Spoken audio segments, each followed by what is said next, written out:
Assalamualaikum warahmatullahi wabarakatuh. Perkenalkan, saya Anindya Angelina. Di sini saya akan menjelaskan tugas Technopreneur yang berjudulkan Design Thinking dan Strategi Digital Fundraising mengenai Vidya.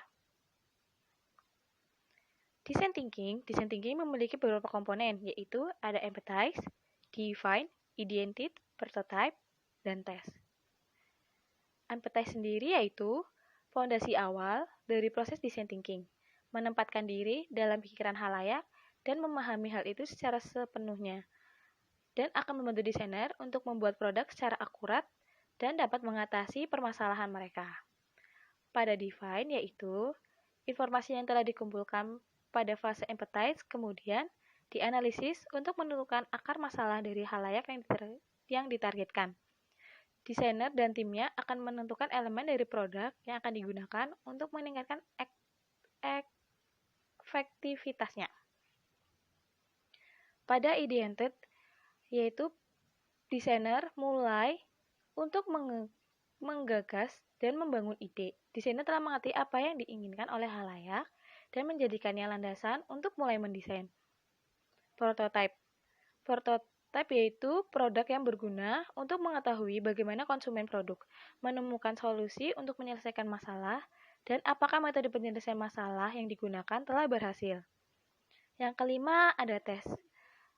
Meskipun tes sering dianggap sebagai fase akhir dari proses design thinking, namun patut diingatkan aktivitas ini harus dilaksanakan secara linier. Saya telah membuat fase komponen-komponen pada design thinking untuk menggunakan Vidya, yaitu ada empathize. Empathize yaitu isinya orang yang sakit dan tidak ada harapan untuk sembuh kembali diwajibkan membayar Vidya. Yang kedua, membayar fidyah bagi orang tua rentan atau lemah yang fisiknya sudah tidak kuat lagi berpuasa. Yang ketiga, wafat dan punya hutang puasa. Seseorang yang tidak berpuasa karena alasan sakit pada bulan Ramadan, lalu sembuh setelah itu dan memiliki kesempatan untuk berpuasa, namun belum sempat ia laksanakan puasa kodonya, kemudian meninggal dunia, maka hutang puasanya itu cukup dibayar dengan fidyah. Yang keempat, orang yang menunda kewajiban mengkodo puasa Ramadan tanpa unsur syar'i hingga Ramadan tahun berikutnya telah menjelang. Mereka wajib mengkodonya sekaligus membayar fidyah menurut para sebagian ulama. Yang kelima, wanita hamil dan menyusui apabila ketika puasa mengkhawatirkan anak yang dikandung atau disusuinya. Define. Masih banyak orang yang belum mengerti tentang fidyah. Hukum pada fidyah, orang yang melakukan fidyah, dan bagaimana cara membayar fidyah. Bentuk yang dibayarkan harus apa dan berapa banyak yang harus dibayarkan untuk fidyah tersebut. Identity. Membuat satu aplikasi fidyah karena zaman ini penggunaan smartphone semakin banyak. Terkadang, orang akan lebih mudah jika ada aplikasi tersebut. Dengan adanya aplikasi tersebut, orang akan mengerti tentang fidyah dan di dalam aplikasi tersebut terdapat pembayaran fidyah dan hasil pembayaran tersebut diberikan kepada lembaga zakat. Kemudian akan disalurkan kepada orang-orang fakir miskin atau yang membutuhkan. Prototype. Di sini saya telah membuat aplikasi sederhana untuk aplikasi fidyah, yaitu halaman utamanya terdiri dari aplikasi fidyah dan ada button klik. Di sini seharusnya ada gambar, tapi saya tidak masuk tersebut. Kemudian di tampilan kedua terdapat tiga button, yaitu ada pengertian fidyah, hukum membayar fidyah, dan membayar fidyah. Kemudian pada tampilan ketiga ada pengertian fidyah dan orang yang harus melakukan fidyah pada tampilan keempat.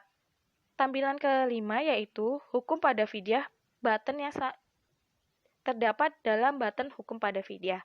Kemudian di tampilan keenam yaitu terdapat di dalam button membayar fidyah, yaitu isinya nama, umur, jenis yang harus dibayarkan, nominal atau kilogramnya, dan lembaga zakat, kemudian selesai. Di sini maksudnya adalah kita harus mengisikan nama dan umur, kemudian apa yang akan dibayarkan. Misalkan, kita akan membayar uang, berarti kita masukkan nominal uang tersebut. Kemudian, Kita pilih lembaga zakat yang akan dibayarkan, kemudian kita klik selesai. Kemudian untuk tesnya,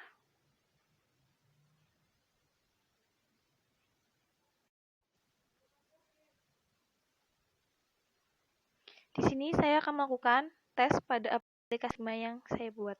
Ini merupakan aplikasi sederhana yang saya buat. Pertama kita klik, kemudian di dalam Figma ada 3 button untuk masuk ke menu ke tampilan selanjutnya, yaitu ada pengertian vidya, hukum membayar vidya, dan membayar vidya. Yang pertama kita klik pengertian vidya.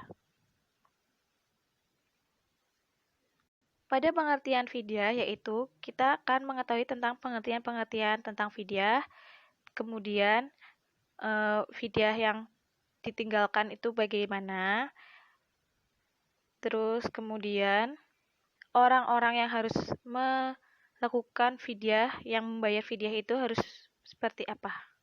Kemudian kita kembali ke menu tampilan kedua yaitu membayar vidya. Membayar vidya itu ada hukum membayar vidya, dan di dalam hukum membayar vidya ada dalil atau surat yang dituliskan, tetapi saya tidak menaruhnya di tampilan ini. Kemudian membayar vidya.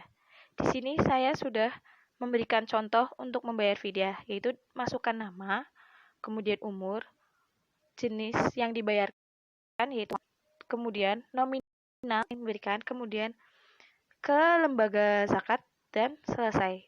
Uang tersebut akan masuk ke lembaga zakat, akan dikirimkan kepada lembaga zakat yang akan diterima.